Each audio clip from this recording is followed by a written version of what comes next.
नाशिक महापालिकेत यंदा महिला राज आहे। 122 जागांसाठी शेकडोंच्या संख्येने महिला उमेदवारांनी निवडणूक लढवली। त्यात 62 महिला विजयी झाल्यात। पुरुष नगरसेवकांपेक्षा हे प्रमाण 2 न जास्त आहे।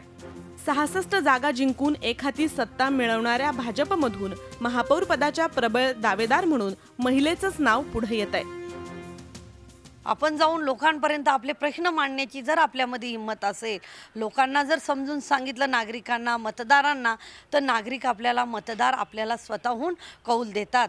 मला तर आता त्यांनी 5व्यांदा हा कौल दिलेला आहे मतदारांचे। मी या निमित्ताने माझ्या प्रभागातल्या मतदारांचे आभार सुद्धा मानेल। 62 महिला नगरसेविकांमध्ये सर्वाधिक म्हणजे भाजपच्या 34, शिवसेनेच्या 18, काँग्रेस राष्ट्रवादीकडून प्रत्येकी 3, मनसेच्या 2 तर आरपीआय आठवले गट आणि अपक्ष यांच्या प्रत्येकी 1 महिला नगरसेविकेचा समावेश आहे। महिलांची संख्या वाढल्यानं महिलांसाठी शौचालय, घंटागाडी, पाणी प्रश्न असे महिलांचे प्रश्न मार्गी लागावेत अशी अपेक्षा व्यक्त केली जाते।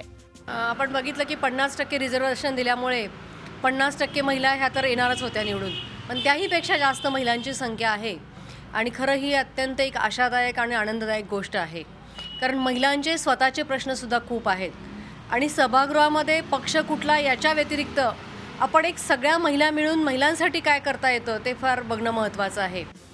महापालिकेतील सर्वात तरुण आणि सर्वात वृद्ध सदस्य महिलाच आहेत। 3 नगरसेविका डॉक्टर आहेत।